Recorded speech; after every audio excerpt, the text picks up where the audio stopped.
Hello everyone, welcome back to my channel. So today video ఏంటంటే యాక్చువల్గా మీరు thumbnail అయితే చూసి ఉంటారు కదా అండి.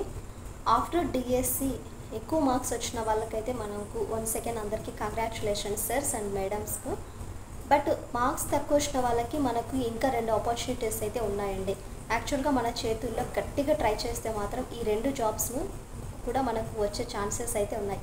బట్ ప్రిపరేషన్ ప్లానింగ్ ఏంటి, ఏం కదా, ప్రిపరేషన్ అనేది కాస్త ఎక్కువ ఎఫర్ట్స్ పెట్టామంట, డిఎస్కే పెట్టామంట. మరి దీనికి 1.5 month 2 monthsలో సాయశక్తుల ప్రయత్నిస్తే మాత్రం జాబ్ అనేది మనకి వచ్చే ఛాన్సెస్ అయితే ఎక్కువ ఉన్నాయి. అంటే మనం ఇప్పుడు ప్రజెంట్ మన చేతుల్లో 3 వరకు నోటిఫికేషన్స్ అయితే ఉన్నాయి. మనకి ఎఫ్బిఓ కానీ, ఏబిఓ కానీ, అలాగే హైకోర్టు అండ్ జిల్లా కోర్టుకి సంబంధించిన నోటిఫికేషన్స్ అయితే వచ్చాయండి. సో ఆ నోటిఫికేషన్కి సంబంధించిన ఆల్రెడీ మనకు ప్రీవియస్లో ఒక వీడియో అయితే చేశాను. హైకోర్టుకి సంబంధించిన నోటిఫికేషన్ ఏంటి, ఎవరు ఎలిజిబిలిటీ ఉన్నారు, అండ్ దానికి టైం అయితే ఏంటి, సిలబస్ అనేది ఏ విధంగా ఉంటుంది, సో దానికి సంబంధించిన వీడియో అనేది నేను ఆల్రెడీ ప్రీవియస్గా చేశాను. బట్ ఇప్పుడు ఏంటంటే మనకు ఆల్రెడీ ఎఫ్బిఓ అలాగే ఏబిఓకి సంబంధించిన నోటిఫికేషన్ అయితే వచ్చిందండి. 691 యొక్క పోస్టులతో మనకు నోటిఫికేషన్ అనేది నిన్న అయితే వచ్చింది. సో ఆ నోటిఫికేషన్లో ఉండే మనకు ఎలిజిబిలిటీ, మనకు ఉండే అర్హతలు ఏంటి, ఎవరికి ఈ జాబ్ అనేది ఉంటుంది, ఎంత క్వాలిఫికేషన్ ఉంటుంది, అసలు ఎంత పర్సంటేజ్లో మనకు జాబ్ అనేది వస్తుంది, సో దానికి సంబంధించిన ప్రతి ఇన్ఫర్మేషన్ మీకు సింపుల్ అండ్ షార్ట్కట్లో వీడియో అయితే చేస్తాను. వీడియోని ఎక్కడ స్కిప్ చేయకోకుండా దయచేసి లాస్ట్ వరకు అయితే చూడండి. అలాగే ఫస్ట్ ఆఫ్ ఆల్ మీరు లైక్ చేయండి. లైక్ చేయడం వల్ల మరికొంతమందికి మన ఛానల్లో అండ్ వీడియో అనేది కూడా ఆటోమేటిక్గా వెళ్ళిపోతుందండి. సో ఇప్పటికే చాలామంది మన మెథడాలజీ క్లాసెస్ కానీ, సైకాలజీ క్లాసెస్ కానీ అన్నీ కూడా చూస్తుంటారు. సో ఈ వీడియోస్కి కూడా మీరు కొంచెం మంచి రెస్పాన్స్ ఉండేది, వ్యూస్ మంచిగా వస్తే మాత్రం ఖచ్చితంగా అప్కమింగ్ వీడియోస్లో కూడా ఇలాంటి క్లాసెస్ అనేవి చేస్తూ ఉంటాను. So first of all like చేయండి. సో నా వరకు అయితే నేను ఇలా అయితే రాసుకున్నానండి. అంత క్లియర్గా అయితే మీకు అర్థం కాకపోవచ్చు, బట్ అర్థం చేసుకోవడానికి అయితే ట్రై చేయండి. యాక్చువల్గా మనకు ఎఫ్బిఓ ఏబిఓకి నోటిఫికేషన్కి సంబంధించిన 691 పోస్టులు అనేవి రిలీజ్ చేశారండి. ఎన్ని పోస్టులు అంటే 691. సో ఇది మనకు ఆంధ్రప్రదేశ్కి సంబంధించిన నోటిఫికేషన్.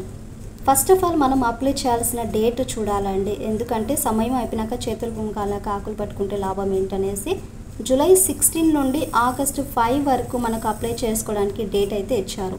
సో అప్లై డేట్ ఎంతవరకు అంటే ఈ మంత్ జూలై 16 నుండి ఆగస్టు 5 వరకు అయితే అప్లై డేట్ ఉంటుంది. మరి ఫీజు ఏంటి, దానికి ఎలా ఉంటుంది ఏంటంటే మనకు UR urban and rural and other states ఉండే క్యాండిడేట్స్కి ఎవరైనా అయితే మామూలుగా 280 రూపీస్ అయితే ఉంటుందండి. సో 280 రూపీస్ ఎందుకంటే 200 మనకు ఫీజు ప్లస్ 80 రూపీస్ అనేది ఎగ్జామ్ ఫీజు అని ఉంటుంది. సో ఓవరాల్గా చూసుకుంటే 280 రూపీస్ అనేది ఓన్లీ మనకి ఇక్కడ ఉండే క్యాండిడేట్స్కి అయితే అప్లై చేయడానికి అయితే ఫీజు అయితే payment. But SC ST BC వాళ్ళకి అండ్ వైట్ రేషన్ కార్డ్ అయితే ఉంటుంది కదా, సో తెల్ల రేషన్ కార్డు ఉన్న వారికి అయితే మాత్రము 80 రూపీస్ అయితే ఉంటుందండి. సో మన ఫీజు ఎంత ఉండాలంటే 80 రూపీస్ ఉండాలి. నెక్స్ట్ మన ఇక్కడ పోస్ట్ మనం చూసుకునేటట్టుగా అయితే ఏ పోస్ట్కి ఎన్ని వేకెన్సీస్ ఉన్నాయి అనే దాని గురించి చూస్తే ఎఫ్బిఓ పోస్ట్కి ఫారెస్ట్ బీట్ ఆఫీసర్ పోస్ట్కి అయితే 81 అయితే ఉన్నాయండి.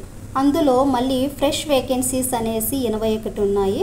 అలాగే క్యారీడ్ ఫర్ ఫార్వర్డ్ వేకెన్సీస్ అంటే 175, అంటే లాస్ట్ మనకు మిగిలిపోయిన ఉంటాయి కదా, సో ఆ పోస్టులు వచ్చేసి 175 ఉన్నాయండి. క్యారీడ్ ఫార్వర్డ్ వేకెన్సీస్ వచ్చేసి 175, ఫ్రెష్గా ఉండే వేకెన్సీస్ వచ్చేసి 81. సో ఇలా మనకు కంప్లీట్గా ఎన్ని వేకెన్సీస్ ఉన్నాయంటే ఎఫ్బిఓకి సంబంధించిన 256 వరకు వేకెన్సీస్ అయితే ఉన్నాయి.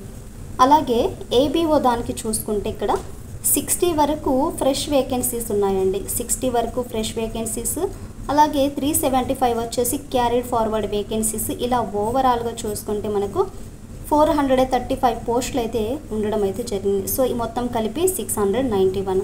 ఇది మనకు పోస్టులకి సంబంధించిన వేకెన్సీ యొక్క వివరాలు. అలాగే ఫీజు అనేది ఎంత అమౌంట్ మనం పే చేయాలి, అప్లై డేట్ ఏంటనేది ఇక్కడ మనం చూస్తామండి. అండ్ నెక్స్ట్ క్వాలిఫికేషన్స్ కన్నా చూసుకుంటే ఎఫ్బిఓ దానికి వచ్చేసి మనకు మన క్వాలిఫికేషన్ ఇంటర్ ఉన్నా కూడా చాలండి. సో ఇంటర్మీడియట్ ఉన్నా కూడా చాలు. సో క్వాలిఫికేషన్ అయితే చూసుకున్నాం కదా అండి, ఇంటర్మీడియట్ ఆ పైన ఉన్నా కూడా మనకు ఎలిజిబిలిటీ అనేది ఉంటుంది. సో మనకు క్వాలిఫికేషన్ పరంగా చూసుకుంటే ఎటువంటి ప్రాబ్లం అయితే లేదు, ఇంటర్ ఉన్నా కూడా చాలండి. బట్ ఇక్కడ మెయిన్గా మనకు ఫారెస్ట్ బీట్ ఆఫీసర్స్ అండ్ దీనికి సంబంధించిన హైట్ ఎంత ఉండాలంటే మ్యాక్సిమము మెన్స్ వచ్చేసి మనకు 163 ఉండాలండి. సో పురుషులు అయితే 163, అలాగే లేడీస్ అయితే 150 వరకు హైట్ అయితే మ్యాక్సిమం ఖచ్చితంగా అయితే ఉండాలి. అండ్ మళ్ళీ మనకు ఈ వయో పరిమితి సడలింపు కన్నా చూసుకుంటే ఎస్సీ ఎస్టీ వాళ్ళకు వచ్చేసి ఒక 10 ఇయర్స్ వరకు అయితే వయో పరిమితి సడలింపు అనేది ఉంటుంది. ఇది మనకు హైట్ దానికి సంబంధించిన ఇన్ఫర్మేషను. అలాగే ఏజ్ కన్నా చూసుకుంటే మనకు ఏజ్ వచ్చేసి 18 నుండి 30 ఇయర్స్ మధ్యలో అయితే ఉండాలండి. 18 నుండి 30 ఇయర్స్ మధ్యలో ఉండాలి. అండ్ సెలక్షన్ ప్రాసెస్ నెక్స్ట్ అంటే మనకు సెలక్షన్ ప్రొసీజర్ అనేది ఎలా ఉంటుందంటే, సెలక్షన్ ప్రొసీజర్ అనేది రిటర్న్ ఎగ్జామ్ అయితే ఉంటుంది. సో రిటర్న్ ఎగ్జామ్ ఉంటుంది, అలాగే ఫిజికల్ స్టాండర్డ్స్ లెవెల్, అలాగే దాని తర్వాత మెయిన్ ఎగ్జాము, ఇట్లా సర్టిఫికేట్స్ ఎక్స్ట్రా ఇలా అయితే మనకు సెలక్షన్ ప్రొసీజర్ అనేది ఉంటుంది. సరే, మనకు నెగిటివ్ మార్క్స్ ఉన్నాయంటే నెగిటివ్ మార్క్స్ 1:3 పరంగా అయితే ఉన్నాయండి. 1:3 పరంగా నెగిటివ్ మార్క్స్ అయితే ఉన్నాయి. మరి మెయిన్గా ఉండాల్సింది సిలబస్. అంటే మనకి ఎగ్జామ్ అనేది ఏ రకంగా ఉంటుందంటే, ఎఫ్బిఓ దానికి వచ్చేసి మనకు general studies and mental ability exam అయితే అంటే మనకు ఆ సిలబస్ అండి. పార్ట్ ఏ కింద వచ్చేసి general studies and mental ability 75 మార్క్స్కి అయితే ఉంటుంది. అండ్ పార్ట్ బికి సంబంధించి చూసుకుంటే జనరల్ సైన్స్, జనరల్ మ్యాథమెటిక్స్కి సంబంధించిన ఒక 75 మార్క్స్ అయితే ఉన్నాయి. ఇది మనకు వచ్చేసి ప్రిలిమ్స్ గురించి ఇది మనం మాట్లాడేది. ప్రిలిమ్స్లో వచ్చేసి ఎఫ్బిఓ దానికి వచ్చేసి and general studies, mental abilities దానికి 75 మార్క్స్. పార్ట్ బి కిందికి వచ్చేసి జనరల్ సైన్స్ అండ్ మ్యాథమెటిక్స్ 75. ఓవరాల్గా చూసుకుంటే 150 మార్కులతో పేపర్ మనకు ప్రిలిమ్స్ అనేది అయితే ఉంటుంది. అంటే మనకు టెట్ లాగా. మరి మెయిన్ ఎగ్జామ్ ఎలా ఉంటుంది అంటే, అందులో మళ్ళీ మనకు ఇక్కడ ఒక వ్యాసరూప ప్రశ్న అయితే ఒకటి ఉంటుందండి. అది ఇంగ్లీష్ కానీ తెలుగు కానీ ఉర్దూలో అయితే ఉంటుంది. దానికి 30 మినిట్స్ డ్యూరేషన్ ఇస్తారు. సో 30 మినిట్స్ డ్యూరేషన్లో అది మనకు ఎన్ని మార్క్స్ ఉంటుందంటే, ఒక క్వశ్చనే 50 మార్క్స్ అయితే ఉంటుంది. 50 మార్క్స్ అయితే ఉంటుంది. సో ఇది పక్కన పెట్టేస్తే మనము మామూలుగా మనకు ఇక్కడ ఎన్ని మార్క్స్కి ఎగ్జామ్ ఉంటుందంటే, ఫస్ట్ ఇక్కడ general studies and mental ability ఈ ఎగ్జామ్ వచ్చేసి ఆబ్జెక్టివ్ టైప్స్లో ఉంటుంది. 100 మార్క్స్ 100 క్వశ్చన్స్ ఉంటాయి అండ్ 100 మినిట్స్. ఇక్కడ ఇది మెయిన్కి సంబంధించిన exam. General studies and mental abilities ఇవి ఆబ్జెక్టివ్ టైప్స్లో ఉంటాయి. 100 క్వశ్చన్స్ ఉంటాయి, 100 మార్క్స్ అయితే ఉంటుంది. సేమ్ మనం అక్కడ ప్రిలిమ్స్కి ఏదైతే చదివామో, అంటే ఇక్కడ చూడండి జనరల్ స్టడీస్ అండ్ మనకు మెంటల్ ఎబిలిటీ, ఇక్కడ కూడా సేమ్ అండి. General studies and mental ability అనేది ఆబ్జెక్టివ్ టైప్స్లో అయితే క్వశ్చన్స్ అయితే ఉంటాయి, ఒక 100 వరకు. అలాగే ఇక్కడ పార్ట్ 3 కింద అంటే మనం చూసుకుంటే ఇక్కడ జనరల్ సైన్స్ ఉంటుంది, అలాగే జనరల్ మ్యాథ్స్ ఉంటుంది. మరి ఈ సైన్స్ అండ్ మ్యాథ్స్ ఎలా ఉంటుందంటే ఎస్ఎస్సి స్టాండర్డ్ టైప్లో అయితే ఉంటుందండి. ఎస్ఎస్సి స్టాండర్డ్ అబ్జెక్షన్ మార్క్ అయితే ఉంటుంది. ఇది కూడా సేమ్ 100 మార్క్స్ ఉంటుంది, 100 క్వశ్చన్స్ అయితే ఉంటాయి. సో ఓవరాల్గా చూసుకుంటే మనకు 200 మార్క్స్కి అయితే పేపర్ అయితే ఉంటుంది. మరి ఈ ఎఫ్బిఓ దానికి శాలరీ ఎంత ఉంటుంది అంటే 25,000 నుండి 80,000 వరకు అయితే ఉండొచ్చు. ఏబిఓ దానికి చూసుకుంటే 20,000 నుండి 70,000 వరకు అయితే ఉండొచ్చండి. సో ఇది మనకు కంప్లీట్ ఇన్ఫర్మేషన్.